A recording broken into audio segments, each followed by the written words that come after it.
ये कहानी एक ऐसे बंदे की है जिसकी ये ख्वाहिश थी कि वो फैंटेसी दुनिया में पहुंच जाए, इसलिए वो हर रात फैंटेसी दुनिया में जाने की दुआ करके सोया करता था और उसकी दुआ एक दिन कबूल भी हो जाती है और उसकी आंखें एक बारबेरियन की शरीर के अंदर खुलती है। लेकिन जैसा उसने ख्वाहिश किया था उससे अलग होता है। वो बर्फीले इलाके में फंसा हुआ था। उससे पहले ये लगा था कि वो यहाँ से निकल नहीं पाएगा, लेकिन उसे बाद में क्वेस्ट के द्वारा ये पता चलता है कि वो क्वेस्ट को कंप्लीट करने के बाद बाहर जा सकता है। और इसी दौरान बाहर के कुछ लोग उस बर्फीले इलाके के ऊपर कब्जा करने के लिए भी आते हैं। इससे हीरो को ये पता चला कि वो जिस फैंटेसी दुनिया के बारे में सोचा करता था वो इस बर्फीले इलाके के बाहर ही है और वो ये डिसाइड करता है कि अब वो किसी भी हाल में बाहर जाएगा। तो आज हम उसी की एक इंटरेस्टिंग स्टोरी के बारे में बात करने वाले हैं, तो वीडियो के एंड तक बने रहना। तो चलो शुरू करते हैं।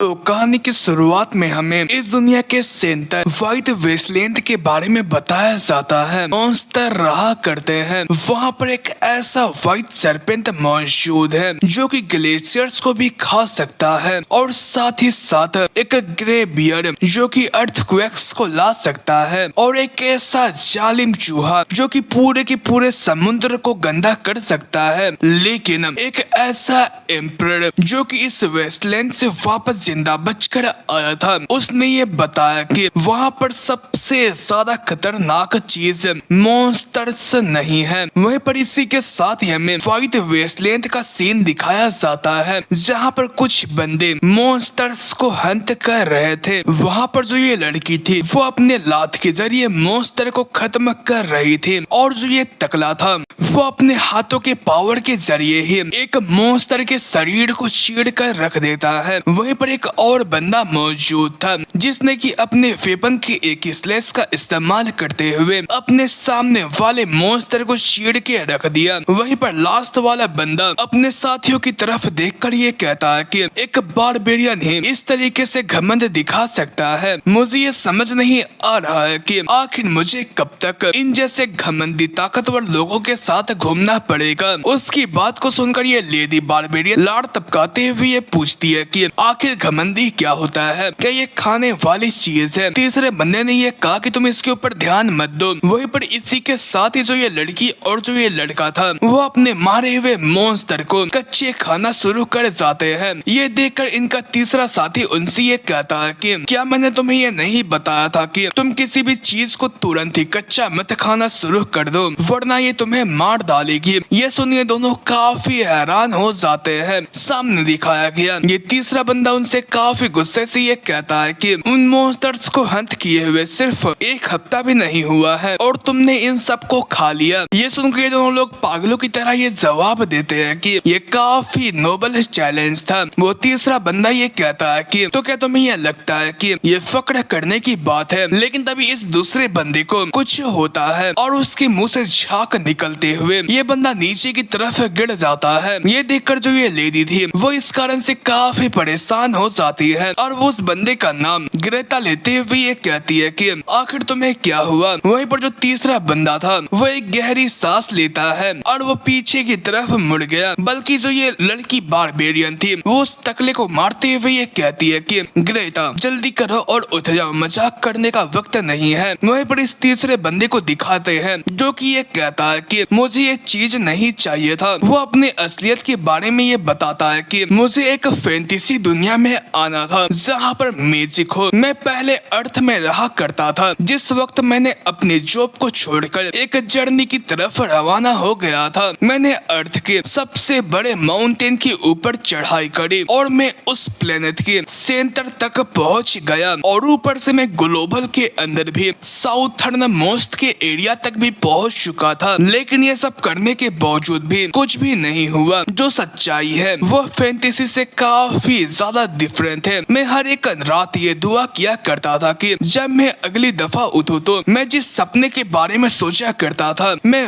वहाँ पहुँच जाऊँ, और एक दिन जो वो दुआ थी वो सच हो गई। वहीं पर इसी के साथ ही हमें एक काफिले का सीन दिखाया जाता है जो कि व्हाइट वेस्टलैंड को इस जगह पर क्रॉस करके आगे जाने वाले थे। तभी जो एक बंदा होता है वो अपने साथियों से ये कहता है कि अगर तुम्हें जम कर नहीं मरना है तो तुम लोग कपड़े को टाइट करके बांध लो। इस पर उसका साथी इसके लिए मान जाता है। तभी एक बंदा अपने कैप्टन से ये कहता है कि कैप्टन मैं ये मानता हूँ कि जो इसका रिवॉर्ड है वो काफी अच्छा है, लेकिन जो ये प्लान है वो काफी बेवकूफी भरा है। हमें व्हाइट वेस्टलैंड को क्रॉस करना है। लगता है कि आप पागल हो चुके थे। कैप्टन ने उसे शांत रहने के लिए कहा और उसने अपने साथियों से ये कहा कि तुम लोग भी तो इसके बारे में एग्री कर गए थे ना। ये बंदा ये कहता है कि हाँ ये बात सच है, लेकिन हम लोग ऐसा नहीं चाह रहे थे। वहीं पर इसी के साथ में कैरेज के अंदर का सीन दिखाया जाता है जहाँ पर एक बटलर बैठा हुआ था और वो इन सारी की सारी बातों को सुनकर काफी गुस्सा हो रहा था। लेकिन तभी वो अपने आप को संभाल कर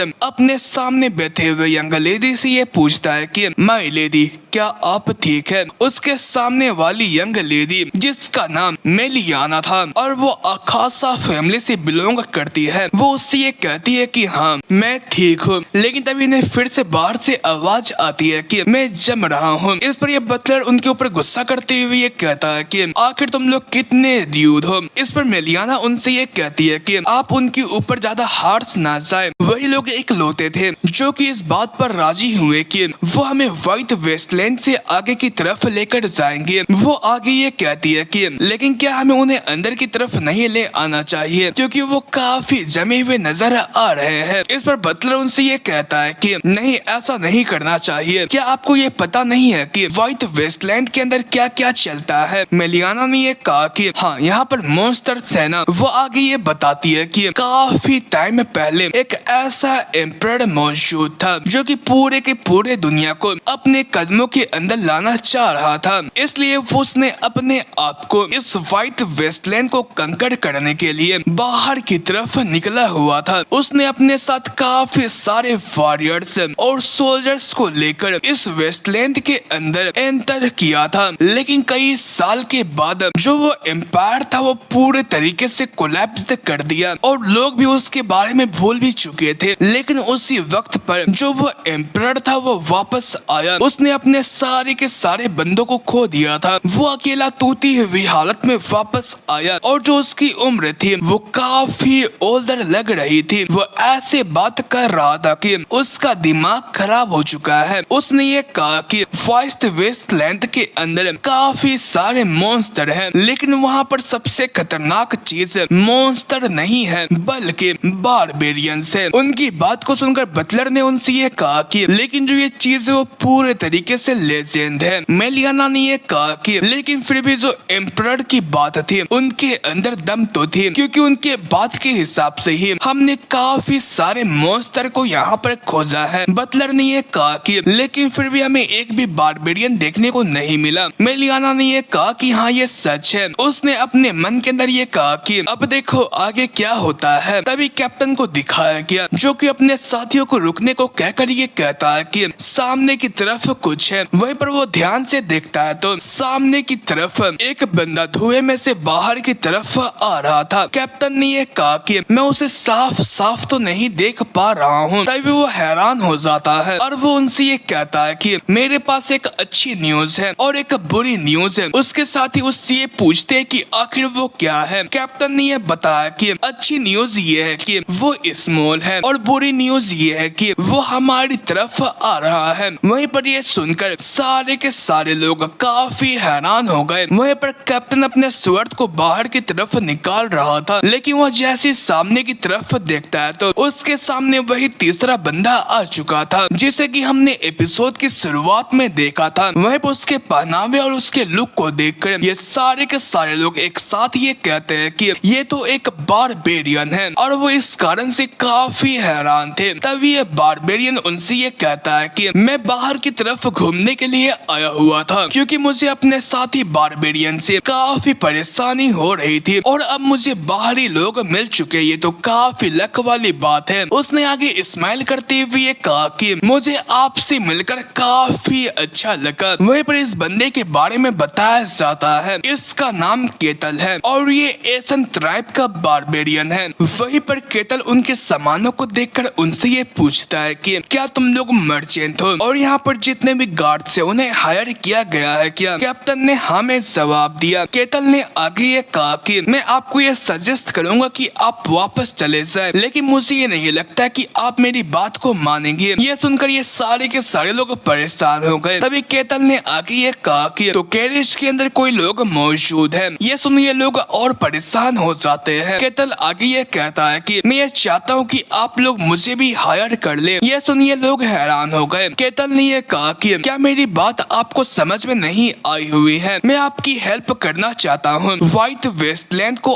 आपको क्रॉस कराने में। कैप्टन हैरान होकर अपने मन के अंदर ये कहता है कि लेजेंड के अंदर वाला बारबेरियन के साथ हमारी मुलाकात हुई और वो सिर्फ यही चीज चाहता है। उसने आगे केतल से ये पूछा कि क्या तुम हॉस्टाइल नहीं हो? केतल ने ये जवाब दिया कि अगर मैं होता तो तुम लोग कब के मारे जा चुके होते। यह सुन इन लोगों का पोपट उड़ जाता है। तभी कैप्टन का एक साथी उनसे कुछ कहने वाला था, लेकिन तभी कैप्टन आगे ये कहता है कि यंग लेडी क्या आपने इसके बारे में सुना? ये सुनकर मिलियाना आगे ये कहती है कि हाँ मैंने सुना। कैप्टन उन्हें ये बताता है कि बारबेरियन ये कह रहा है कि उसे मर्सनरी के तौर पर हायर किया जाए। आखिर आप क्या करना चाहते हैं? इस पर मिलियाना उससे ये पूछती है कि अगर हम लोग उससे फाइट करते हैं तो ये चीज कैसे खत्म होगी? कैप्टन ने ये कहा कि अगर मैं पर्सनली बात करूं तो मैं फाइट करना रिकमेंड नहीं करता हूं। इस वजह से मिलियाना उसे हायर करने के लिए मान जाती है। इस पर कैप्टन केतल के पास जाकर उससे ये कहता है कि हमारी यंग लेडी तुम्हें हायर करने के लिए मान गई है। ये सुनकर केतल काफी खुश हो जाता है और वो स्माइल करता हुआ ये कहता है कि ये काफी अच्छी न्यूज है। उसके इस कातिलाना लुक को देखकर ये मर्सनरी काफी हैरान हो जाते हैं। वहीं पर केतल सामने की तरफ बढ़ रहा था। ये कैप्टन ये कहता है कि आखिर तुम क्या कर रहे हो? केतल उसके पास से गुजरता हुआ ये कहता है कि रिलैक्स, तुमने मुझे हेल्प करने के लिए हायर किया है, इसलिए मुझे फेस टू फेस मेरे इंचार्ज से बात करना है। केतल ने ये कहा कि अगर तुम खर्च करने की कोशिश करते हो तो केतल ने ये कहा कि मुझसे पछतावा होगा ना। वहीं पर उसकी बात को सुनकर कैप्टन उसे आगे जाने से नहीं रुकता है और जो केतल था वो मिलियाना के पास जा रहा था। वहीं पर कैप्टन का साथी उससे ये पूछता है कि कैप्टन ये सही रहेगा कि उसे यंग लेडी से मिलने के लिए मौका दिया जाए। इस पर कैप्टन ने ये कहा कि एम्प्लॉयर ने ऑलरेडी इसके लिए ऑर्डर दे दिया है। तभी एक बंदा कैप्टन से ये कहता है कि लेकिन फिर भी एक मर्सनरी होने की वजह से हमें उससे रोकना चाहिए। कैप्टन ने ये कहा कि क्या तुम्हें सच में ऐसा लगता है हम उससे रोक पाएंगे? वहीं पर इसी के साथ ही बटलर ये सारी की सारी चीजें देखकर काफी घबरा चुका था। इस पर मिलियाना उसे शांत रहने के लिए कहती है। तभी जो केतल था वो इनके कैरेज के बाहर आकर ये कहता है कि क्या मैं अंदर की तरफ आ सकता हूँ? यह सुन बटलर की फट के चौसठ हो जाती है। मिलियाना काफी परेशान होती है, लेकिन वो धीमी आवाज में ये कहती है कि ठीक है तुम अंदर की तरफ आ जाओ। वहीं पर इसी के साथ ही केतल तगड़े अंदाज में स्माइल करता हुआ अंदर की तरफ आ चुका था और उसकी साइज इतनी ज्यादा बड़ी होती है कि उसके बैठने की वजह से बटलर को बैठने के लिए बंद नहीं रहा था और वो साइड में पिस रहा था। केतल ने उससे ये कहा कि मैं चाहता हूँ कि तुम शांत हो जाओ, मुझे तुम्हें हार्म पहुँचाने की कोई भी इंटेंशन नहीं थी। बटलर जिससे कि बैठने के लिए बंद नहीं रहा था वो अपने मन के अंदर ये कहता है कि तुम मेरे साथ झूठ मत बोलो। मिलियाना केतल को अपने सामने देखकर अपने मन के अंदर ये कहती है कि लेजेंड्स का एक बारबेरियन मेरे सामने मौजूद है। तभी वो आगे केतल से ये कहती है कि तुमसे मिलकर मुझे अच्छा लगा। केतल ने भी सेम जवाब दिया। उसने आगे ये कहा कि लेकिन अंदर बैठकर मुझे काफी वार्म फील हो रहा है। ये बात मुझे काफी हैरान कर देती है कि बाहर इतनी ज्यादा ठंड है तो कैरेज के अंदर गर्म क्यों लग रही है। मिलियाना ने ये बताया कि क्योंकि ये कैरेज मैजिक के जरिए प्रोटेक्टेड है। ये सुन केतल ने ये कहा कि क्योंकि ये सच में मैजिक है। उसकी ये बात को सुनकर यंग लेडी काफी हैरान होती है। केतल आगे उससे ये कहता है कि जैसा कि तुम्हें ये पता होगा कि जो ये जगह है वो काफी खतरनाक है, इसलिए इन मर्सनरीज के साथ तुम्हारा इस लोकेशन को पास कर पाना काफी मुश्किल है, इसलिए मैं तुम्हें यहाँ पर प्रोटेक्ट करने के लिए आया हुआ हूँ। हालांकि इसका एक कंडीशन है। ये सुनिए लोग हैरान हो जाते हैं। मिलियाना उससे ये पूछती है कि आखिर तुम्हारी क्या इच्छा है। केतल ने ये कहा कि मुझे स्नो फील्ड के बाहरी दुनिया के बारे बारे में नॉलेज चाहिए। मैं यह चाहता हूँ कि आपके पास जो भी इंफॉर्मेशन है मेरे चाहने मुताबिक मुझे वो चाहिए। मेलियाना ये कहती है कि क्या बस तुम्हें इतना ही चाहिए? केतल ने ये कहा कि हाँ, जो ये डील है वो तुम्हारे लिए उतना बुरा नहीं होगा। ये सुनकर मेलियाना इसके लिए मान जाती है। वहीं पर केतल उससे ये पूछता है कि ठीक है, आखिर तुम्हारा नाम क्या है? मेलियाना ये बताती है कि मेरा नाम मिलियाना है और मैं हाउस अकाशा से बिलोंग करती हूँ। केतल ने यह बताया कि मैं केतल हूँ, मैं तुम्हारे साथ काम करने के लिए काफी उत्सुक हूँ। वहीं पर इसी के साथ ही केतल ने फिर से अपने पास्ट लाइफ के बारे में बताया। मैं एक ऐसा शख्स था जो कि हमेशा फैंटेसी दुनिया के अंदर आना चाह रहा था और इसी चीज की वजह से जब मैंने एक दिन अपने आंखों को खोला तो मैंने अपने आप को स्नोफील्ड के अंदर एक बारबेरियन के तौर पर पाया। यहाँ पर इतना टाइम नहीं था कि आखिर ऐसा क्यों हुआ, लेकिन यहाँ पर ऐसे भी जीव मौजूद थे जो कि काफी ज्यादा खतरनाक थे और ऊपर से यहाँ पर बहुत ज्यादा ठंड थी और कभी ना खत्म होने वाले मॉन्स्टर्स भी थे। लेकिन मुझे सरवाइव करने के लिए स्नोफील्ड के एक ट्राइब को अपने नीचे चलाना पड़ा और बिना किसी होल्ड बैक के मॉन्स्टर्स को हंट करना पड़ा। मुझे ये भी पता नहीं चला कि आखिर कितना टाइम बीत गया और मैंने कई सालों तक इस स्नोफील्ड से एस्केप करने के लिए काफी सारा काम किया। हालांकि मुझे ये पता चला कि मुझे यहाँ पर इस जगह से निकलने के लिए काफी सारे क्वेस्ट को कंप्लीट करना पड़ेगा, तब जाकर मैं यहाँ से निकल सकता हूँ। और इसी चीज की वजह से मुझे ये एहसास हुआ कि एक अनजानी ताकत मुझे बाहर जाने से रोक रही है। और जब मैंने हार मानने के बारे में सोच ही लिया था कि हमसे मुलाकात करने के लिए बाहरी दुनिया के लोग यहाँ पर आए, और तब मुझे ये एहसास हुआ कि इस स्नोफील्ड के बाहर भी एक दुनिया मौजूद है और उसके अंदर वही दुनिया है जहाँ पर मैजिक और फैंटेसी मौजूद है जिसकी मुझे इच्छा थी। और इसी चीज की वजह से मैंने सरवाइव करने के लिए क्वेस्ट को कंप्लीट करना शुरू कर दिया और मैंने क्वेस्ट को कंप्लीट करने के लिए यहाँ पर जितने भी मॉन्स्टर्स थे उनका खाल उधेड़ना शुरू कर दिया और मेरी एक ही ख्वाहिश थी कि मुझे इस जगह से निकलना है।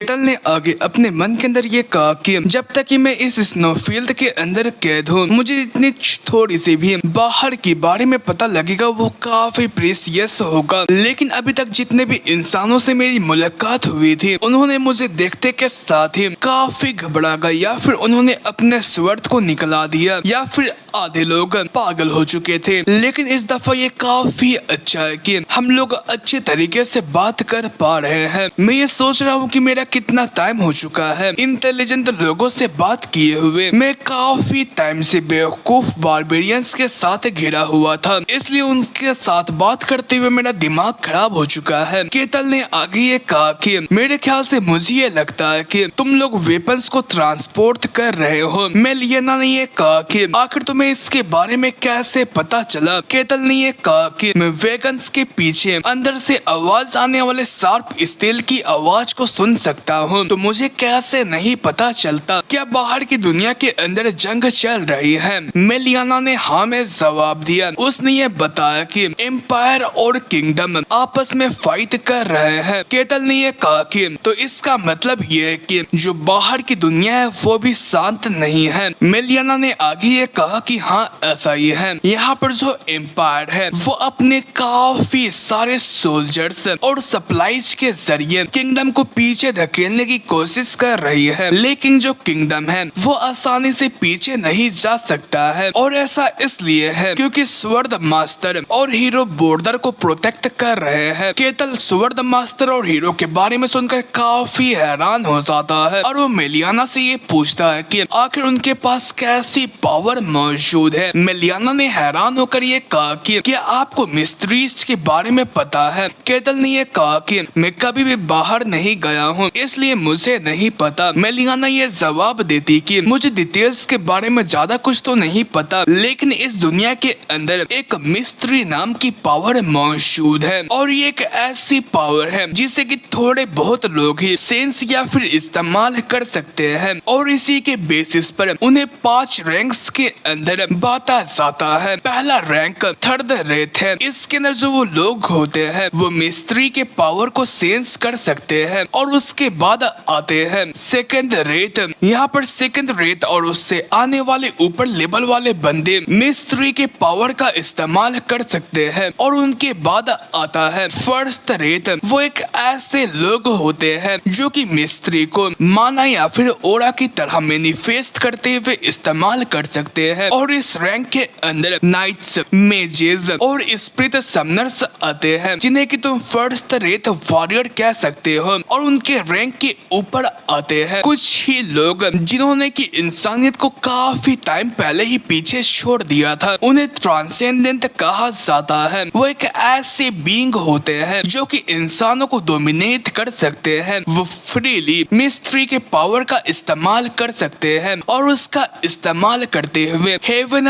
एंड अर्थ को आपस में बात कर सकते हैं। और जो स्वर्ड्स मास्टर है वो इसी रैंक के ऊपर आते हैं और उनके बाद आते हैं हीरो। उनके पास इतनी ज्यादा पावरफुल होती है कि वो पूरे के पूरे दुनिया की ताकत को चेंज कर सकते हैं। जो हीरो होते हैं वो एक लेजेंडरी एग्जिस्टेंस होते हैं। अगर मैं फैक्ट की बात करूँ तो यहाँ पर एक छोटे से डोमेन के अंदर भी एक थर्ड रेट का वॉरियर काफी पावरफुल माना जाता है। तभी केटल ये जवाब देता है कि मैं उनसे मिलना चाहता हूँ। ये सुन मिलियाना हैरान होकर ये कहती है कि एक्सक्यूज मी। केटल ने अपने मन के अंदर ये कहा कि मुझे ये भी याद नहीं है कि आखिर में कितने टाइम से इस जगह पर फंसा हुआ हूँ। मैं सरवाइव करने के लिए काफी डेस्परेट था। मुझे बस इतना पता था कि जो ये स्नो फील्ड है वो एक फैंटेसी वर्ल्ड का एक बीच का हिस्सा है जिसे कि मैं एस्केप नहीं कर सकता हूँ। लेकिन मैं अपने एलाई के शेड्यूल को डिलीट भी नहीं कर सकता हूँ क्योंकि जो बाहरी दुनिया है वही फैंटेसी वर्ल्ड है और इसी वजह से मुझे स्नो फील्ड के बाहर जाना है। और वो स्माइल करते हुए ये कहता है कि इसलिए मैं बाहर जाकर रहूंगा। वहीं पर इसी के साथ ही में कुछ टाइम के बाद का सीन दिखाया जाता है। मेलियाना केटल से ये कहती है कि क्या आप सच में एक बारबेरियन हैं? केटल ने ये कहा कि हाँ सच में एक बारबेरियन हूँ। तुम्हारे रिएक्शन को देखकर ऐसा लगता है कि तुम्हें मेरे एग्जिस्टेंस के बारे में पता है। मेलियाना ने ये कहा कि हाँ एक लेजेंड की वजह से। इस पर केटल इसके बारे में हैरान होकर पूछता है। वहीं पर मेलियाना आगे ये बताती है कि तो ये कहानी थी। वहीं पर उसकी बातों को सुनकर केटल ये कहता है कि वो अच्छा मुझे याद आया, तुम उस घमंडी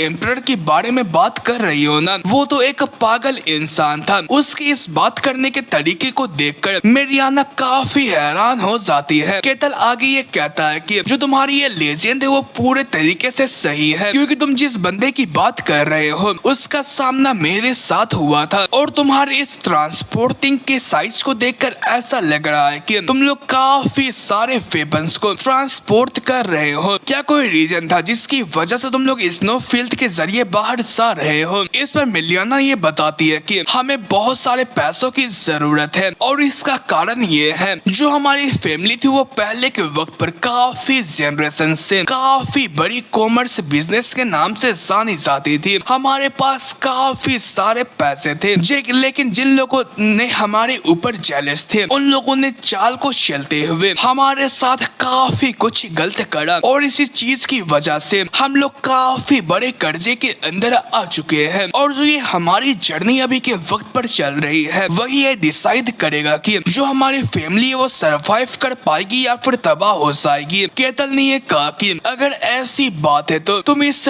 वेपन को किंगडम को जाकर सेल करने वाली हो। ये सुनकर मेलियाना हैरान होकर ये कहती है कि आखिर तुम्हें इसके बारे में कैसे पता? केटल ये कहता है कि तुमने ये कहा था कि जो एम्पायर है वो अपने नंबर्स के जरिए किंगडम को काफी तगड़े तरीके से धकेलने की कोशिश कर रहा है जबकि उनके पास काफी सारे वेपन्स है तो उन्हें वेपन्स की जरूरत नहीं है। तो इसका मतलब यह कि किंगडम को वेपन्स की जरूरत है क्योंकि उनके पास सप्लाई काफी कम है, इसलिए उनके पास डिमांड काफी ज्यादा हाई है, इसलिए इन सारे सामानों की प्राइस ऑलरेडी हाइक पर है। मुझे ये नहीं पता कि बाहर की दुनिया की वैल्यू कितनी होगी लेकिन जो वो अमाउंट होगा वो काफी ज्यादा होगा, इसलिए तुम लोग इतना बड़ा रिस्क ले रहे हो। इस पर मेलियाना कुछ कहने वाली होती है कि तभी केटल आगे ये कहता है कि तुम्हें इस व्हाइट स्नो फील्ड को क्रॉस करता हुआ देखकर मुझे ये एहसास हुआ कि क्या कोई और रास्ता नहीं था किंगडम के अंदर जाने का? क्या जो तुम्हारी टेरिटरी की बॉर्डर है वो एम्पायर्स के बगल में है? मेलियाना ने हाँ में जवाब दिया। वहीं पर वो हैरान होकर अपने मन के अंदर ये कहती है कि नहीं, ऐसा नहीं हो सकता है। मुझे ये सुनने को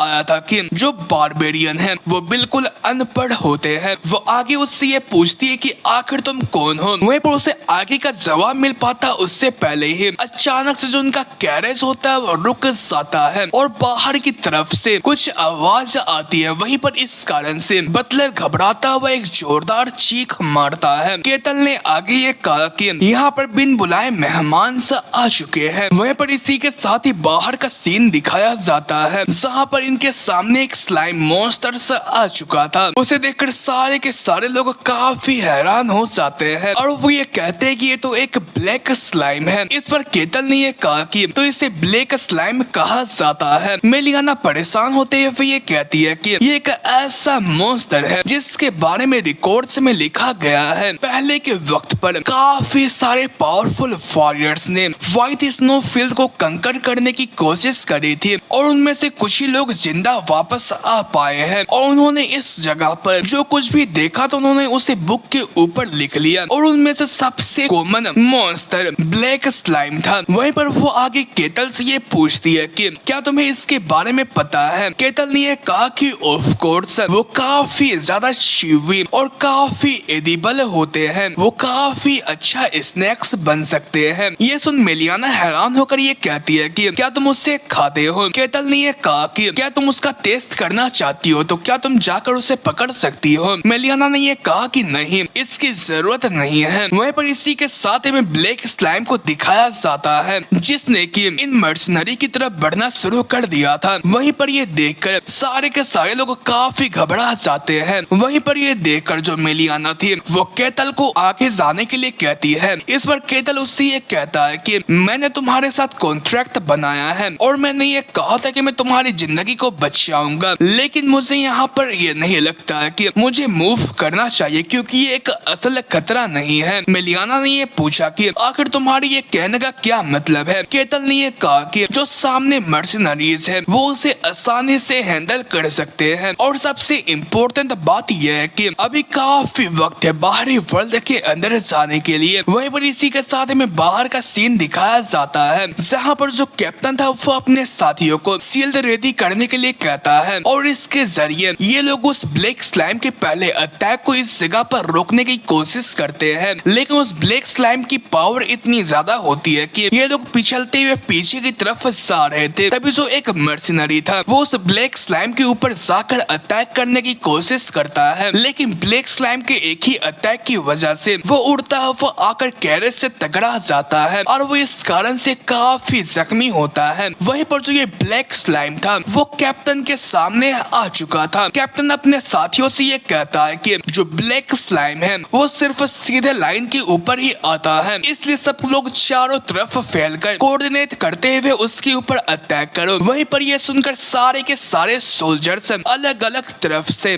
उस ब्लैक स्लाइम के ऊपर अटैक करना शुरू कर जाते हैं। वहीं पर इन अटैक्स की वजह से ब्लैक स्लाइम को काफी ज्यादा पेन होता है। वहीं पर जो एक सोल्जर था वो अपने भाला को उस स्लाइम के ऊपर फेंक कर मारता है जो कि स्लाइम के आर पार चला जाता है। वहीं पर इसी के साथ ही जो स्लाइम था वो पहले से काफी कमजोर हो चुका था। कैप्टन अपने स्वॉर्ड को आगे की तरफ ले जाता है। वो ये कहता है कि सभी लोग उसके ऊपर लगातार अटैक करते जाओ और वो ये कहकर एक जोरदार स्ट्राइक लगाता हुआ उस स्लाइम को खत्म करता हुआ आगे की तरफ निकल जाता है और वो ये कहता है कि जो सिंपल अटैक है वो उसके ऊपर काम नहीं करेंगे, इसलिए हमें उनके ऊपर छिपे हुए जो हिडन कोर है उसे डिस्ट्रॉय करना होगा। वहीं पर इसी के साथ हमें काफी टाइम के बाद का सीन दिखाया जाता है जहाँ पर काफी मेहनत मुशक्कत करने के बाद जो कैप्टन होता है वो फाइनली इस मॉन्स्टर के कोर को डिस्ट्रॉय करने में कामयाबी हासिल कर लेता है और वो इस ब्लैक स्लाइम को हरा देते हैं। वहीं पर इस कारण से ये सारे के सारे लोग खुश होकर ये कहते हैं कि हमने ये काम कर लिया है। वहीं पर इसी के साथ ही रास्ते में इनका सामना काफी सारे ऐसी मॉन्स्टर्स के साथ होता है, लेकिन जो ये टीम मेंबर्स होते हैं वो साथ में अच्छे तरीके से कोऑर्डिनेट को निभाते हुए उन सारे मॉन्स्टर्स का सामना करते हैं। वहीं पर जो एक मर्सनरी था वो ये कहता है कि कैप्टन जो ये स्नोई लैंड है वो तो काफी ज्यादा खतरनाक है, हमें ये सुनने को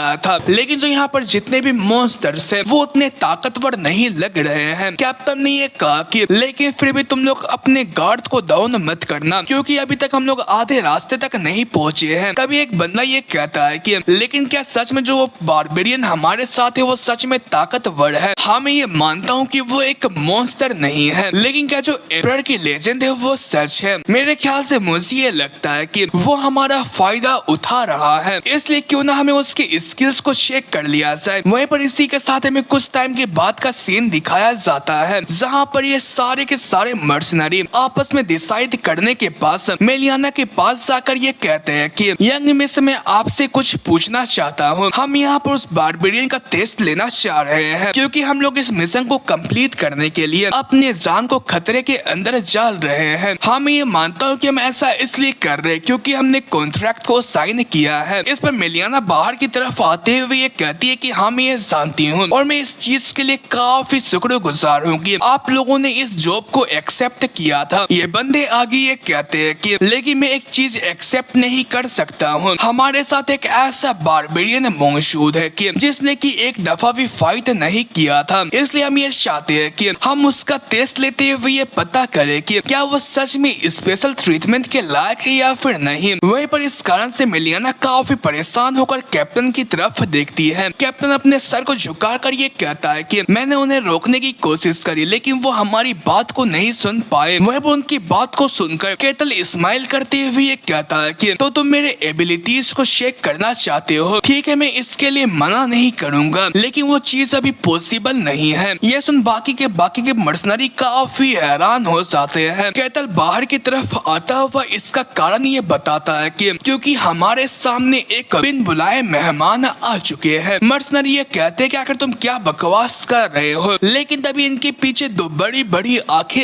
आ जाती है और वो भारी और डरावनी आवाज में ये कहती है कि तो यहाँ पर कमजोर इंसान बाहर की तरफ से आ चुके हैं। मेरे ख्याल से मुझे ये लगता है कि आज का खाना काफी टेस्टी होगा। वहीं पर ये सुनकर ये मर्सनरी घबराते हुए पीछे की तरफ देखते हैं तो वहाँ पर एक काफी बड़ा सा स्नेक होता है, जो कि उन मर्सनरी से ये कहता है कि मोर्टल्स, तुम लोग मेरे लिए भूखो और तुम जितना चाहो उतना स्ट्रगल कर सकते हो, क्योंकि वही चीज मेरे लिए मसाला बनेगा।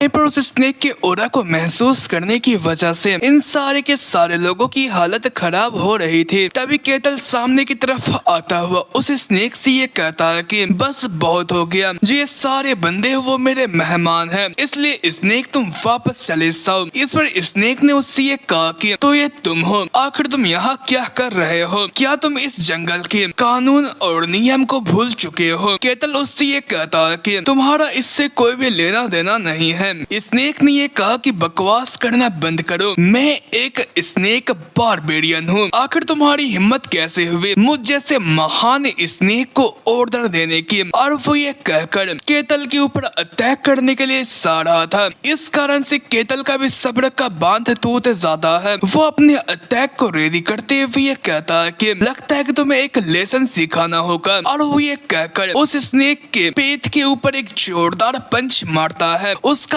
इम्पैक्ट इतना ज्यादा होता है कि चारों तरफ धुआं ही धुआं हो जाता है और एक जोरदार धमाका होता है। वहीं पर धमाके के बाद का सीन दिखाया जाता है। इस स्नेक का पेट फट चुका था और वो नीचे की तरफ लेट चुका था। केटल उससे ये कहता है कि तुम एक ऐसे बंदे हो जो कि मार खाने के बाद ही बात को सुनते हो। वहीं पर उसके इस पावर को देखकर मेलियाना काफी हैरान थी और वो केटल का नाम पुकारती है। केटल आगे ये कहता है कि मुझे सबसे पहले साफ सफाई करने दो, और वो ये कहकर फौरन से काफी तेजी से उस स्नेक की तरफ रवाना हो गया और वो एक जोरदार पंच उसके ऊपर फिर से मारता है। वह पर उसके इतने पावर को देखकर सारे के सारे लोग हैरान हो गए। वहीं पर इसी के साथ ही हमें कुछ टाइम के बाद का सीन दिखाया जाता है। उसके पावर को देखकर सारे के सारे मर्सिनरी अपने गुनाहों की माफी उससे मांगते हैं। केटल उन उनसे ये कहता है कि तुम्हें ये करने की जरूरत नहीं है, क्योंकि किसी भी इंसान बंदे के ऊपर यकीन कर पाना काफी मुश्किल होता है। वहीं पर इसी के साथ ही जो इनकी काफिला होती है वो फिर से रवाना हो जाती है। लेकिन यहाँ पर एक बात बहुत ही इंटरेस्टिंग थी, जो बटलर था वो नीचे की तरफ मौजूद था और वो ठंड से कांप रहा था। वहीं पर केटल आके मेलियाना से ये कहता है कि तुम्हारे कपड़ों और तुम्हारे बात करने के अंदाज से मुझे ये नहीं लगता है कि तुम अपने फैमिली की कोई छोटी मोटी एजेंट होगी। तो मुझे ये जानना है कि आखिर तुम इतने खतरनाक मिशन के अंदर क्यों आई हुई हो। यह सुन मेलियाना उससे ये कहती है कि चलो ठीक है, मैं तुम्हें सच्चाई बताती हूँ। मैं लेडी बेलियाका की फर्स्ट डॉटर हूँ, जो कि लॉर्ड कासक अकासा की एक कंगुबाइन थी। उनकी जो शादी थी वो मेरे फादर के साथ एक पॉलिटिकल मैरिज थी। इसका मतलब ये था कि उनका इस्तेमाल करके उन्हें छोड़ दिया गया था, जिसकी वजह से उनके पास कोई भी पावर नहीं थी। अगर मैं सच बताऊं तो जो मेरी माँ थी वो सिर्फ एक नाम की ही नोबल थी, बल्कि हमारे पास कुछ भी नहीं था। हमें सर्वेंट की तरह ट्रीट किया जाता था और यहाँ पर मुझे मिशन के अंदर भेजा नहीं गया है, बल्कि मैं खुद पर्सनली यहाँ पर आई हुई हूँ। हाँ, मैं ये जानती हूँ कि ये काफी ज्यादा खतरनाक है, लेकिन यहाँ पर किसी न किसी को तो एग्जाम्पल क्रिएट करना था ना। ये सुन केटल स्माइल करते हुए ये कहता है कि तुम तो काफी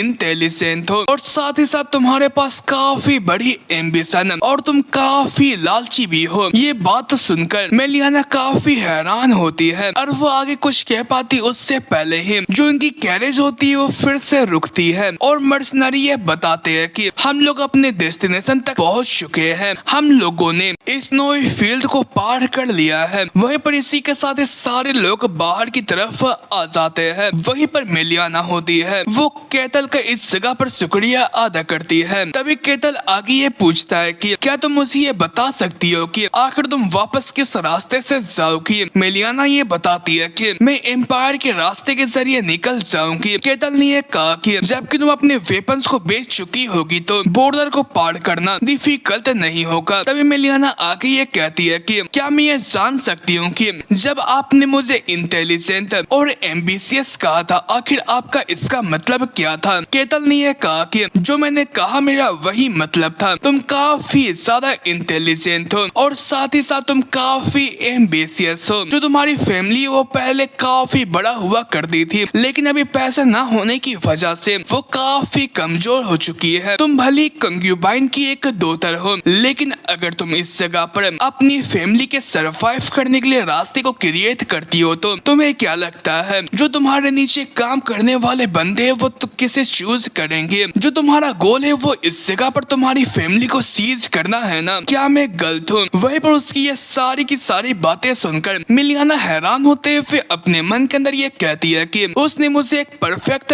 आंसर दिया है। वो आगे ये कहती है कि तुम सच हो। केटल ने अपने मन के अंदर ये कहता है कि तो क्या मैं सच था और जो ये सारी की सारी नॉलेज है वो तो मुझे नोवेल से मिली थी। मेलियाना केटल को देखकर अपने मन के अंदर ये कहती है कि जो ये बारबेरियन है वो काफी स्मार्ट है और साथ ही साथ जब इसने स्नेक का सामना किया था तो उसे बिल्कुल भी खरोच नहीं आई थी। अगर मैं इसे अपने कमांड के अंदर ले लेती हूँ तो वो आगे केटल से ये कहती है कि अगर तुम कभी भी स्नो फील्ड से बाहर आने के बारे में सोचो तो क्या तुम मुझे ज्वाइन करोगे। ये सुनकर केटल ये कहता है कि मैं अभी के लिए इस ऑफर को मना करता हूँ क्योंकि मुझे कुछ काम करने को है। इस पर मेलियाना इसके लिए मान जाती है, लेकिन तभी वो अपने नेकलेस को निकाल कर केटल को देते हुए ये कहती है कि तुम इसे एक्सेप्ट कर लो। अगर तुम कभी भी बाहरी दुनिया में आते हो तो और तुम अकासा फैमिली में आना चाहो तो तुम इस आइटम को उन्हें दिखा सकते हो। केटल इसे लेते हुए ये कहता है कि अगर ये गिफ्ट है तो ठीक है, मैं इसे एक्सेप्ट करता हूँ। तभी बटलर भी केटल का शुक्रिया अदा करता है और वो ये कहता है कि मैं ये दुआ करूंगा कि एक न एक दिन हमारी मुलाकात फिर से हो। वहीं पर इसी के साथ ही जो इनकी रास्ते होती है वो फिर से अलग हो जाती है। वहीं पर इसी के साथ में 5 सालों के बाद फोर्थ स्नो फील्ड का सीन दिखाया जाता है, जहां पर 784 क्वेस्ट को कंप्लीट करने के बाद फाइनली जो केटल है वो अब स्नो फील्ड को छोड़कर बाहर की तरफ जा सकता है। इस वजह से केटल काफी खुश था और वो ये कहता है कि तो फाइनली मैं अपने फैंटेसी वर्ल्ड के अंदर जा रहा हूँ और ये मेरा पहला कदम है। वहीं पर इसी के साथ ही वो जंगलों में आ चुका था और वो ताजी ताजी हवा लेता वो अपने मन के अंदर ये कहता है कि ये तो घास की स्मेल है और यहाँ पर जानवरों की स्मेल है और यहाँ पर रिवर की स्मेल है। जो ये सारी की सारी चीजें है वो काफी अच्छी है। वहीं पर वो एक दफा फिर से पीछे की तरफ स्नोई लैंड की तरफ देखकर चिल्लाते हुए ये कहता है कि हम ये होप करते हैं कि मेरी मुलाकात तुमसे दोबारा ना हो। वहीं पर इसी के साथ ही केटल इस दुनिया के बारे में बताता है। वो ये कहता है कि ये एक फैंटेसी की दुनिया है जिसे कि मैं अपने सपने के अंदर देखा करता था। ये दुनिया इल्यूजन से भरी पड़ी है और यहाँ पर ऐसी भी चीज मौजूद है जिसके बारे में मैं पहले कभी सोच भी नहीं सकता था। यहाँ पर काफी सारी चीजें मिस्ट्री है। हाँ, मैं ये मानता हूँ कि जो मेरी स्टार्टिंग थी वो काफी गलत थी, लेकिन फिर भी मैं सरवाइव कर लिया। अब मैं इस दुनिया के अंदर एंजॉय कर सकता हूँ। मैं मैजिक और स्वर्ड्स और ड्रैगन और एल्फ से भी मुलाकात कर सकता हूँ और ये सारी की सारी चीजें एक फैंटेसी है। अगर मेरे मन के अंदर ये सारी की सारी ख्वाहिशात ना होती तो मैं कब का मारा जा चुका होता। तभी उसकी नजर सामने की तरफ पड़ती है जहाँ पर एक विलेज होती है। वहीं पर वो फाइनली इतने दिनों बाद एक सिविलाइज्ड विलेज को देखकर काफी खुश हो जाता है। वो आगे ये बताता है कि मैंने पहले अपने घमंडी बारबेरियन से बात करने की कोशिश करी थी, लेकिन वो बस सिर्फ अपनी आंखें को टिमटिमा कर जवाब दिया करते थे और इसी चीज की वजह से मेरा भी दिमाग खराब हो चुका था। तो चलो ये देखते हैं कि जो सामने विलेज है उन लोगों के साथ कैसे ग्रीटिंग्स किया जाएगा। क्या मुझे उन्हें हेलो करना चाहिए या फिर मुझे उनके ट्रेडिशन के मुताबिक हेलो करना चाहिए। लेकिन चाहे जो कुछ भी हो मैं जेंटली उनसे बात करूंगा और वो एक कहकर उस विलेज की तरफ रवाना हो जाता है। वहीं पर इसी के साथ ही हमें उस विलेज का सीन दिखाया जाता है जहाँ पर एल्फ्स मौजूद थे। जो एक एल्डर एल्फ था वो बाकी के विलेजर्स से ये कह रहा था कि एल्फ विलेजर्स आज से और अभी से यही हमारा नया घर होगा। यह सुनकर सारे के सारे एल्फ विलेजर्स काफी खुश हो जाते हैं और वो जश्न बनाते हुए ये कहते हैं कि अपने अपने सामानों को खोल लो। तभी एक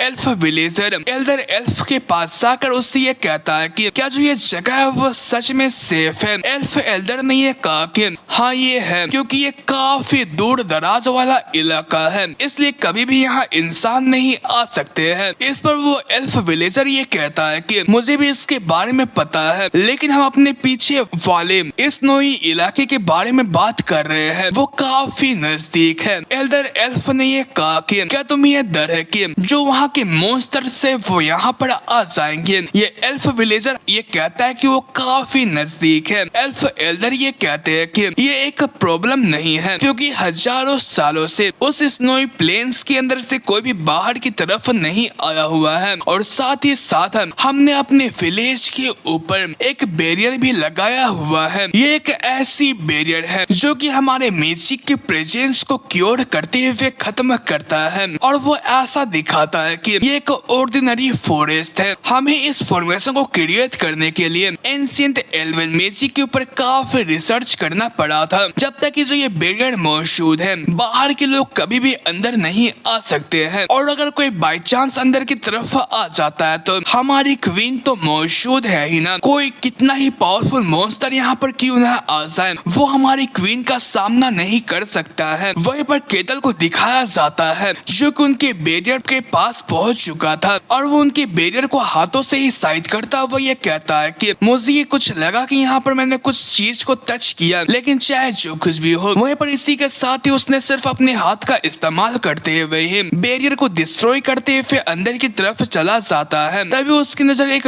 एल्फ लड़की के ऊपर पड़ती है जो कि शायद से भटक चुकी थी, इसलिए वो इधर उधर देख रही थी। उसे देखकर केटल हैरान होते हुए ये कहता है कि ये तो एक असली एल्फ है जो कि फैंटेसी दुनिया के अंदर काफी आइकॉनिक रेसेस में से मानी जाती है। मुझे ये नहीं लगा था कि मेरी मुलाकात उनसे इतनी जल्दी हो जाएगी। जो मेरी लक है वो काफी ज्यादा अच्छी है। वहीं पर जो ये एल्फ बच्ची थी वो रोते हुए अपने मन के अंदर ये कहती है कि मुझे डर लग रहा है, मुझे ये नहीं पता कि आखिर मैं कहाँ पर हूँ, अब मुझे क्या करना चाहिए। मैं तो काफी दूर हो चुकी हूँ। लेकिन तभी उसके ऊपर किसी का शैडो पड़ता है और वो उस शैडो वाले पर्सन को देखकर काफी शौक हो जाती है। तभी जो केटल था वो अपने दानव वाले शरीर के साथ दानव वाले स्माइल करते हुए उससे हेलो करता है। मगर उसके डरावने रूप को देखकर जो ये बच्ची होती है वो घबराकर बेहोश होकर नीचे नीचे की तरफ गिर जाती है। वहीं पर केतल उसे उठाकर देखकर हैरान होते हुए ये कहता है कि आखिर ये क्या हुआ, मैं तो बस उससे बात करने की कोशिश कर रहा था और वो अचानक से बेहोश हो गई। जबकि वो बेहोश हो चुकी है तो मुझे उनके विलेज लेकर जाना चाहिए। अगर वो देखेंगे कि मैं उनके बेहोश हुए बच्ची को वापस कर रहा हूँ तो वो मुझे अच्छा इंसान समझते हुए वेलकम करेंगे। वहीं पर वो अपने ख्याली पुलाव को बनाते हुए उन एल्फ विलेजर्स की तरफ जाना शुरू कर जाता है। लेकिन वो जैसे ही उनके पास जाता है तो सारे के सारे एल्फ विलेजर्स केतल को देखकर काफी हैरान हो जाते हैं और वो ये कहते हैं कि यहाँ पर तो एक इंसान आ चुका है। और जो उस बच्चे की माँ थी वो अपनी बच्ची को केतल के पास देखकर काफी घबरा जाती है और वो रोना भी शुरू कर जाती है। बाकी के विलेजर्स अपने वेपन को लेकर रेडी होकर केतल से ये कहते हैं कि आखिर तुम कौन हो और तुमने हमारे बैरियर को कैसे तोड़ा। वहीं पर एल्फ एल्डर भी केतल को यहाँ पर देखकर काफी हैरान हो जाते हैं और वो ये कहते हैं कि कोई बैरियर को चेक करके बताओ। तभी एक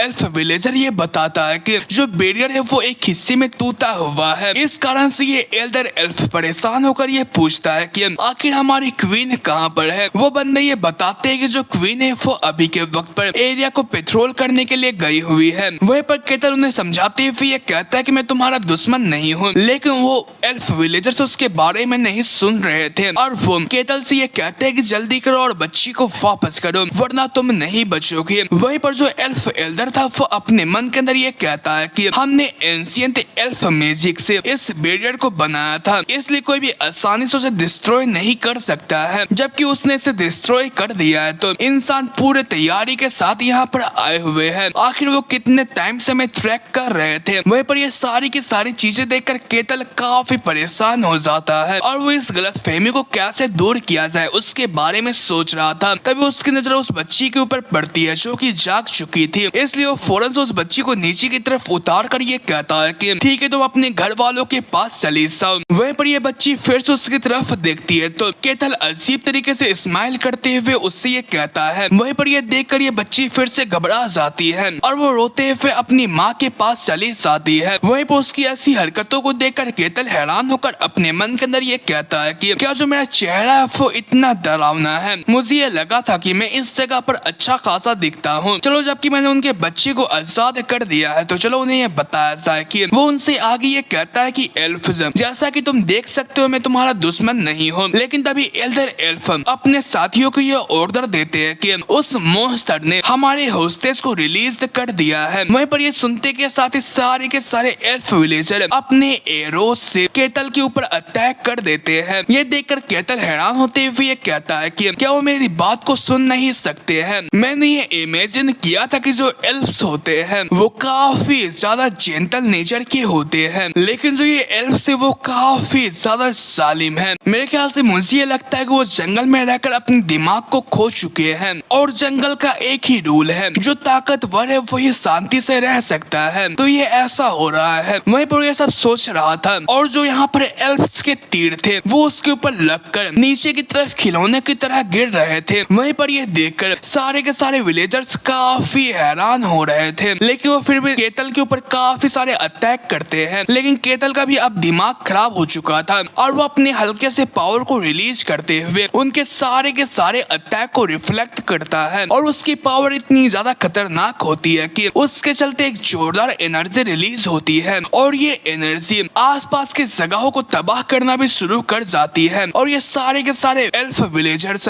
आसमान में भी उड़ने लगते हैं और एक ही एनर्जी को रिलीज करने की वजह से इस विलेज के अंदर जितनी भी बैरियर लगी हुई थी वो सारी की सारी एक ही साथ डिस्ट्रॉय हो जाती है। ये देखकर जो ये एल्डर एल्फ था वो हैरान होते हुए ये कहता है कि आखिर ये क्या है। केतल अभी ये कह रहा होता है कि मैं आप लोगों का दुश्मन नहीं हूँ। उसने अपने मन के अंदर ये कहा कि शायद से मैं अपने ताकत को कंट्रोल करने में फेल हो गया था।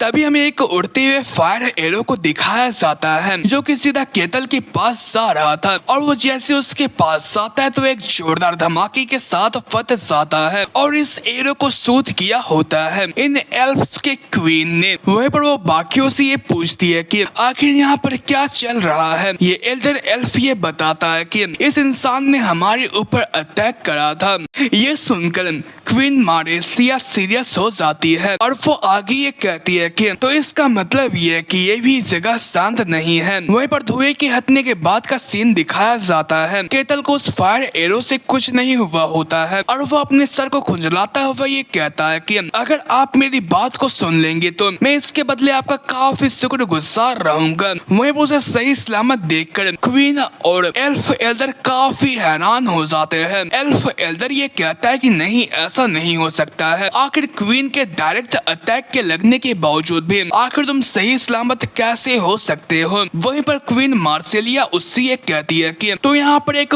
पावर हाउस हमारे ऊपर अटैक कर रहा है। जो इंसान वो तो सच में काफी डिस्गस्टिंग है। वो अपने फायर एरो को रेडी करते हुए ये कहती है कि मैं इस लीफ क्लैन की क्वीन हूँ। इंसान, आखिर तुम्हारी हिम्मत कैसे हुई इतना लालच दिखाने की। वहीं पर उसे ऐसा करता हुआ देखकर केटल हैरान होते हुए अपने मन के अंदर ये कहती है कि क्या वो मुझे समझ नहीं पा रही है। हम लोग तो सेम लैंग्वेज में बात कर रहे हैं, तो क्या वो मुझे इग्नोर करने की कोशिश कर रही है या फिर जो इंसानों की रिलेशनशिप है वो एल्फ्स के पास सही नहीं है। लेकिन चाहे जो कुछ भी हो, अब मैं कुछ भी नहीं कर सकता हूँ। मैंने इस नोई लैंड में रहकर एक बात सीखी है, अगर कोई तुमसे बात करने की कोशिश नहीं कर रहा तो उससे पहले मारो, उसके बाद वो तुम्हारी बात को सुनेगा। वहीं पर इसी के साथ ही केटल सीरियस हो जाता है। वहीं पर जो क्वीन मार्सिलिया होती है वो अपने फायर एरो से केटल के ऊपर अटैक कर देती है और जो ये अटैक था वो ड्रैगन का फॉर्म लेकर केटल के पास आ रहा था। तभी केटल अपने पंच को बनाते हुए उस ड्रैगन के ऊपर एक जोरदार पंच मारता है और उसके एक ही पंच की वजह से जो ये एनर्जी ड्रैगन था वो डिस्ट्रॉय हो जाता है। ये देखकर क्वीन मार्सिलिया काफी हैरान हो जाती है और केटल भी हैरान था क्योंकि उसने फिर से अपने पूरे अटैक का इस्तेमाल कर दिया था और ये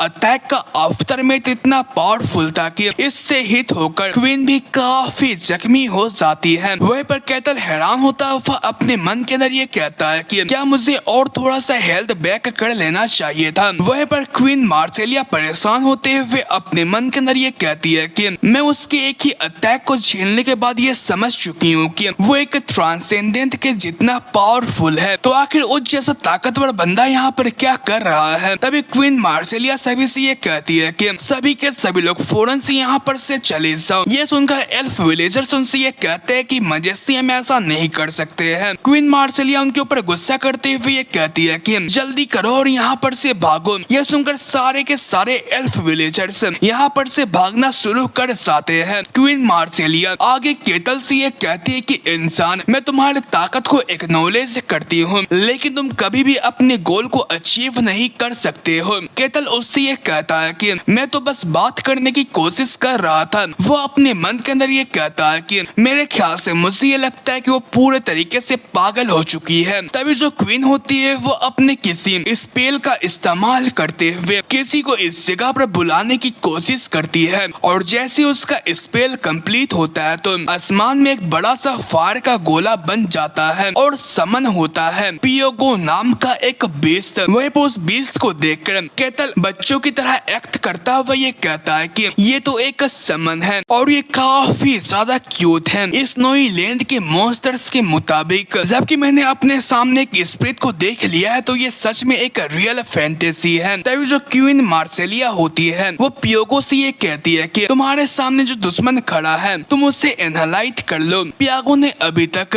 केटल को नहीं देखा होता है इसलिए वो शॉर्ट से ये कहता है कि जैसा कि मैंने सोचा था जो हमारी कॉन्ट्रैक्ट है वो उतनी भी वर्थित नहीं है। मेरे सामने जो बंदा है वो मेरे सामने कुछ भी नहीं है। क्वीन मार्सिलिया उससे खामोश रहने के लिए कहती है। वो अपने मन के अंदर ये बताती है कि पियागो एक ऐसा बीइंग है जिसके पास प्योर फ्लेम की पावर होती है। जो बीस्ट जितनी ज्यादा एंशिएंट होती है वो उतनी ज्यादा ताकतवर होती है और इसकी जो प्राइड होती है वो भी काफी बड़ी होती है। मेरे पास जितनी पावर मौजूद है मैंने उसके जरिए उसे काफी मुश्किल से समन किया है। और रही बात उससे कॉन्ट्रैक्ट स्थापित करने की तो मैंने अपने विलेजर्स की हेल्प से और दूसरे ट्राइब की हेल्प के जरिए उससे के साथ कॉन्ट्रैक्ट क्रिएट किया था। मुझे ये नहीं लगा था कि मैं उसे इतनी जल्दी समन करने वाली हूँ। वो आगे पियागो से ये कहती है कि जल्दी करो और अपने कॉन्ट्रैक्ट को फुलफिल करो। ये सुनकर पियागो इसके लिए मान जाता है और वो ये कहता है कि तो मेरे सामने जो इंसान खड़ा है मुझे उसी को ही मारना है ना। और वो जैसी केतल को देखता है तो जो केतल था वो काफी तगड़े तरीके से उसके तरफ स्माइल कर रहा था। उसे देख पियागो हैरान होते हुए ये कहता है कि क्या मेरे सामने एक इंसान ही खड़ा है ना, लेकिन वो इसके बारे में ज्यादा सोचता नहीं है और वो अपने पावर को रिलीज करके केतल के ऊपर अटैक करने के लिए चला जाता है। ये देखकर केतल काफी हैरान हो जाता है। तभी जो ये पियागो होता है वो केतल से जाकर टकरा जाता है और इस कारण से एक जोरदार धमाका होता है। इसका इम्पैक्ट इतना पावरफुल होता है कि ये इम्पैक्ट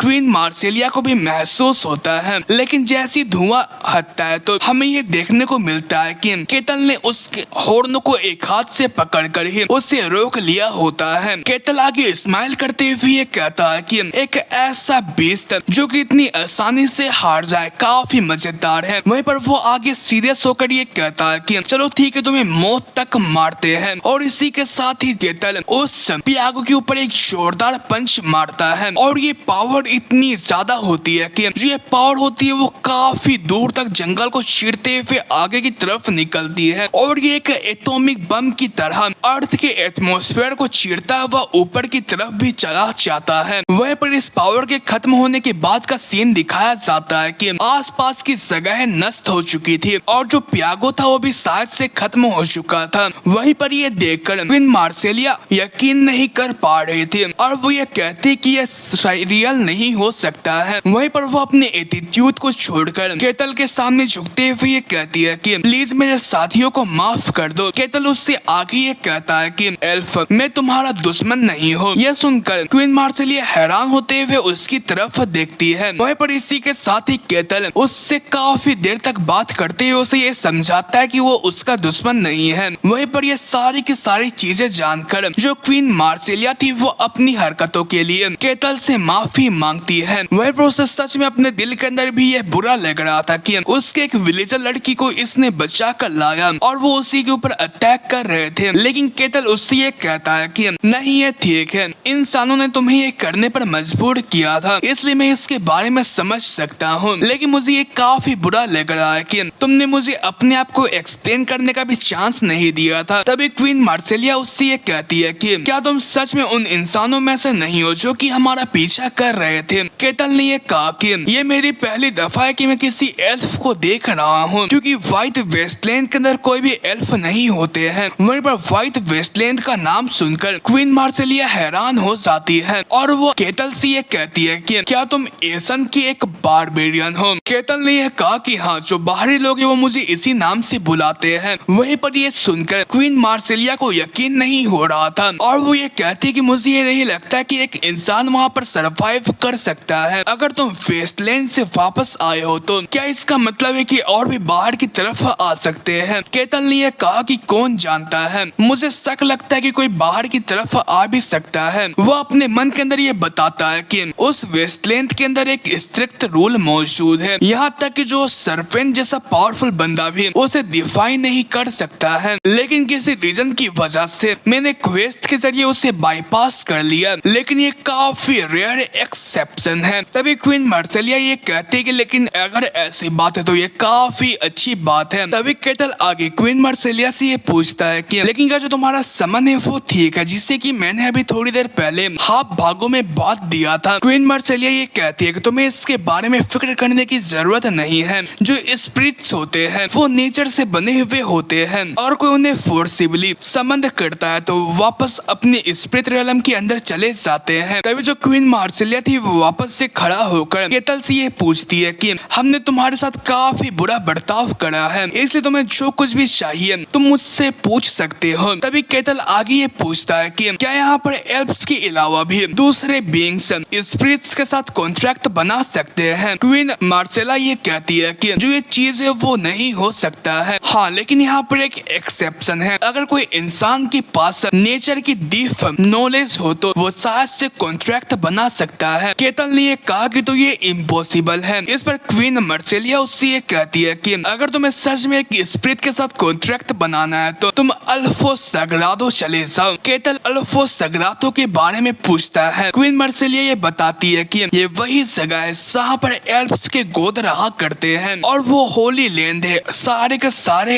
एल्फ्स के लिए, वहाँ पर ये चीज हो सकती है। यह सुनकर केतल खुश होता है, वो ये कहता है कि क्या मेरा जैसा इंसान वहाँ पर जाने के लिए अलाउड है। क्वीन मर्सिलिया ये कहती है कि अगर नॉर्मली बात करी जाए तो नहीं, लेकिन अगर मैं तुम्हें उनके साथ इंट्रोडक्शन करवाऊं तो तुम शायद से वहाँ पर जा सकते हो। मैं तुम्हें ये बताऊंगी कि वो जगह कहाँ पर है, लेकिन तुम्हें इस बात को सीक्रेट रखना है। वहीं पर जो क्वीन मर्सिलिया होती है वो अपने मन के अंदर ये कहती है कि जो एल्फ्स की होली लैंड है वो सारे के सारे एल्फ रिसर्चर के लिए एक काफी ड्रीम डेस्टिनेशन होती है, लेकिन जो हर एक एल्फ होती है वो उस जगह को प्रोटेक्ट करने के लिए कभी भी किसी इंसान को वहाँ पर जाने नहीं देती है। वो अपनी जान दे देगी, लेकिन वो उस लोकेशन के बारे में इंसान को नहीं बताएगी। तभी जो क्वीन मर्सिलिया होती है वो अपने पावर के जरिए एक फायर क्रिस्टल को क्रिएट करके इस केटल को देते हुए ये कहती है कि मैं तुम्हारे ऊपर बिलीव करना चाहती हूँ, तुम इस चीज को लेकर वहाँ पर जाओ। वहीं पर केटल इसका शुक्रिया अदा करते हुए उस फायर क्रिस्टल को अपने पास रख लेता है। तभी क्वीन मर्सिलिया आगे ये बताती है कि हाँ, अगर तुम वहाँ पर पहुँच जाओ तब भी जो हमारे सुप्रीम है वो तुम्हारा टेस्ट लेंगे, लेकिन मेरे ख्याल से मुझे ये लगता है कि तुम इजीली उसे पास कर लोगे। मैं तुम्हारे लिए अच्छी चीजें होप करती हूँ। इसके लिए केटल उसका शुक्रिया अदा करता है। वहीं पर क्वीन मर्सिलिया आगे ये कहती है कि मैं इस लीफ थ्राइव की क्वीन हूँ और मेरा नाम मर्सिलिया है। और तुम्हारा नाम क्या है? केटल ये बताता है कि मेरा नाम केटल है, मैं एक बारबेरियन हूँ। वहीं पर इसी के साथ ही जो हमारा केटल था वो काफी तेजी से आगे की तरफ रवाना हो जाता है और वो इतनी फास्ट मूव कर रहा था कि ऐसा लग रहा था कि यहाँ पर अर्थक्वेक आ रहा है। वहीं पर नजदीकी एक इंसानों की विला भी मौजूद थे। जो सोल्जर्स उन्हें गार्ड कर रहे थे वो इस भूकंप को देखकर काफी हैरान हो जाते हैं और वो ये कहते हैं कि आखिर ये क्या चल रहा है, क्या हमारे पास कोई आ रहा है। हमें इन सोल्जर के बारे में बताया जाता है ये किंगडम के एक बॉर्डर वर्कान टेरिटरी को इस जगह पर गार्ड कर रहे हैं। वहीं पर जो दूसरा सोल्जर जो कि वर्कान टेरिटरी का हेड गार्ड होता है वो अपने साथियों से ये कहता है कि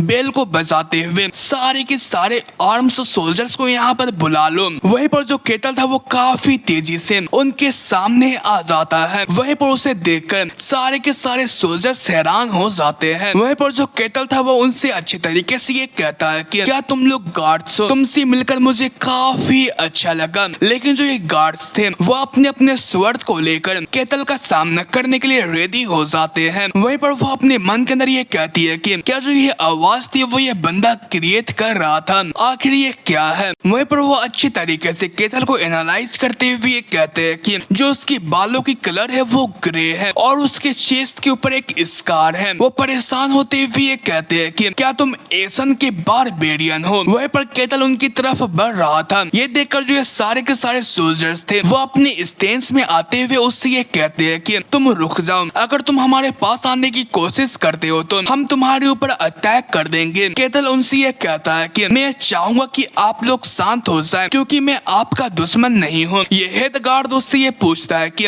आखिर तुम्हें हमसे क्या चाहिए। तभी जो केटल था वो सामने की तरफ इशारा करते हैं। ये सुनकर जो ये सोल्जर थे वो हैरान होकर पीछे की तरफ देखते हैं और वो ये कहते हैं कि पीछे की तरफ तो एक वॉल है। इस पर केटल उनसे ये कहता है कि मैं बस आपके टेरिटरी को विजिट करना चाहता हूँ। यह सुनकर ये सोल्जर्स काफी हैरान हो जाते हैं। वहीं पर इसी के साथ ही हमें एक बार का सीन दिखाया जाता है जहाँ पर वो सोल्जर्स केटल से ये पूछते हैं कि तुमने ये कहा कि तुम हमारे टेरिटरी के अंदर विजिट करना चाहते हो, तो मुझे ये बताओ कि अगर तुम्हारा गोल क्या है। इस पर केटल ये कहता है कि अगर हो सके तो मैं थोड़े टाइम के लिए यहाँ पर रुकने वाला हूँ, मुझे ये नहीं पता कि मैं कितने टाइम तक रुकने वाला हूँ। वहीं पर हेडगार्ड उससे ये कहता है कि आखिर तुम्हारा नाम क्या है। केटल ये बताता है कि मेरा नाम केटल है। हेडगार्ड उससे ये कहता है कि तो क्या तुम्हारे पास कोई ऐसा बंदा है जो कि तुम्हारे आइडेंटिटी को कंफर्म कर सके या फिर तुम्हारे पास कोई आईडी होगी। केटल ने ये कहा कि मेरे पास ये कोई भी चीज नहीं है, लेकिन तभी उसे इस जगह पर मेलियाना की दी हुई लॉकेट के बारे में याद आती है और वो इसे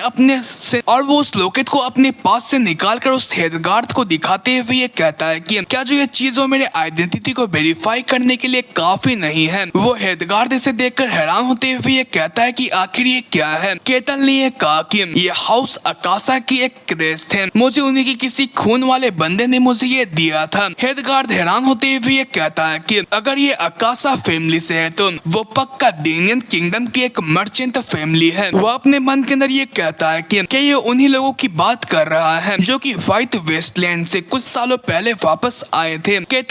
केटल इस हेडगार्ड से ये पूछता है कि क्या तुम उन्हें जानते हो। ये हेडगार्ड ये कहता है कि ये एक ऐसी फैमिली है जो कि फिलहाल में काफी ज्यादा इज्जत पा रही है, जो उनकी पावर है वो कुछ सालों में काफी ज्यादा बढ़ चुकी है। केटल ने ये पूछा कि तो क्या जो ये चीज वो मेरी आइडेंटिटी को वेरीफाई कर सकती है। इस पर ये हेडगार्ड परेशान होते हुए ये कहता है कि ये नकली तो नहीं लग रहा, लेकिन इसे कंफर्म करना काफी मुश्किल है। केटल ने ये कहा कि ये किंगडम से नहीं है। हाउस गार्ड ने ये बताया कि ये किंगडम ऑफ हेंथ्रा का है। इसे कंफर्म तो नहीं किया जा सकता है, लेकिन ये हेल्पफुल है। तुम अंदर की तरफ जा सकते हो, लेकिन यहाँ पर एक कंडीशन है। केटल हैरान होते हुए उस कंडीशन के बारे में पूछता है। हेडगार्ड उससे ये कहता है कि हमें कुछ कंफर्मेशन चाहिए कि तुम हमारे लिए एक खतरा तो नहीं हो। वहीं पर इसी के साथ जो ये एपिसोड होती है वो एंड होती है। आई होप कि आपको ये पसंद आया होगा। अगर आपको ये पसंद आया होगा तो लाइक शेयर सब्सक्राइब जरूर करना और मुझे सपोर्ट करना। और हाँ, फिलहाल में YouTube के अंदर एक नया फीचर आया है हाइप करने का। अगर आपको ये वीडियो अच्छा लगा होगा तो आप मेरे इस वीडियो को हाइप कर सकते हैं, ताकि मुझे और सपोर्ट मिले और लगातार मैं इसके नेक्स्ट एपिसोड लेकर आता रहूं। तब तक के लिए sayonara, take care and bye bye.